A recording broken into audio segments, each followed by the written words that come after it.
मेरे YouTube channel GD ज्ञान talk में आप सभी का स्वागत है। आज हम सीखेंगे कि गतिविधि के द्वारा यानी एक्टिविटी के द्वारा किसी संख्या के गुणनखंड को आसानी से किस प्रकार से ज्ञात किया जा सकता है। इसके लिए हम यहाँ पर संख्या 8 के गुणनखंड को ज्ञात करेंगे और इसके लिए हमने यहाँ पे 8 बीजों को लिया है। चलिए शुरू करते हैं। जब हम प्रत्येक पंक्ति में एक बीज को रखते हैं तो देखिए 8 पूर्ण पंक्तियां हमें प्राप्त होती हैं। इसको हम इस प्रकार से लिख सकते हैं, एक बीज 8 पंक्तियां बराबर 8 के रूप में। इसी प्रकार से जब हम प्रत्येक पंक्ति में 2 बीजों को रखते हैं तब हमें 4 पूर्ण पंक्तियां प्राप्त होती हैं। इसका मतलब है हम इसे इस प्रकार से लिख सकते हैं, 2 गुणा 4 बराबर 8 के रूप में लिख सकते हैं। जब हम प्रत्येक पंक्ति में 3 बीजों को रखते हैं तो हम देखते हैं कि ये पंक्ति अपूर्ण है, यानी पंक्ति पूर्ण नहीं है।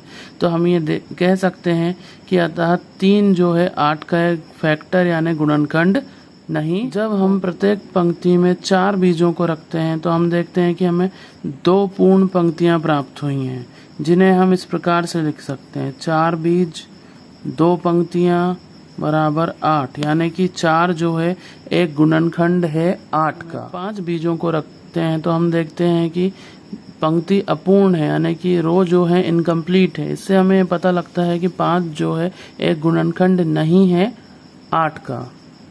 इसी प्रकार से जब हम प्रत्येक पंक्ति में 6 बीजों को रखने का प्रयास करते हैं तब भी पंक्ति अधूरी है, यानी 6 जो है एक गुणनखंड नहीं है 8 का।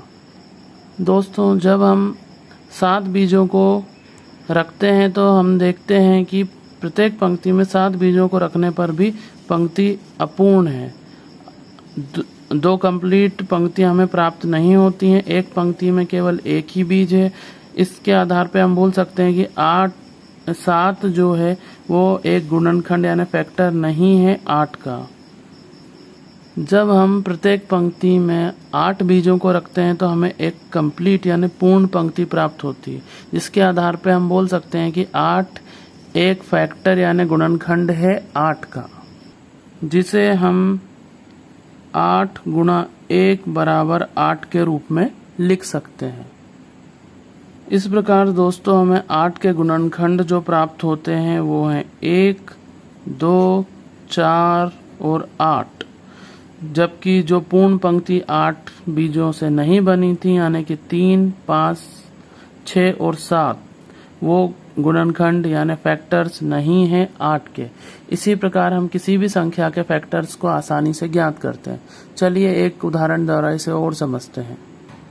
दोस्तों, 14 के गुणनखंड हम ज्ञात करेंगे। हमें पता है कि सबसे पहला गुणनखंड 1 होगा, क्योंकि 1 से 14 में पूरा भाग जाएगा।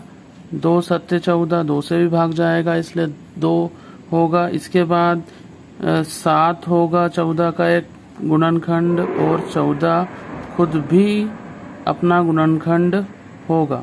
इस प्रकार से हम किसी भी संख्या के गुणनखंड आसानी से ज्ञात कर सकते हैं और इसे इस रूप में लिख सकते हैं, जैसे 1 गुणा 14 बराबर 14, 2 बार लेंगे तो 2 गुणा 7 बराबर 14, 3 तो होगा नहीं, इसलिए हम इसे लिख सकते हैं 7 गुणा 2 बराबर 14 और 14 गुणा 1 बराबर 14। इस प्रकार से आप किसी भी संख्या के गुणनखंड को आसानी से ज्ञात कर सकते हैं। अब मैं ये 2 सवाल आपके होमवर्क में दे रहा हूँ जो आपको इसी प्रकार से करने हैं। ये 2 सवाल में आपको 9 के गुणनखंड और 15 के गुणनखंड ज्ञात करना है। साथ ही इनके आंसर कमेंट में शेयर करने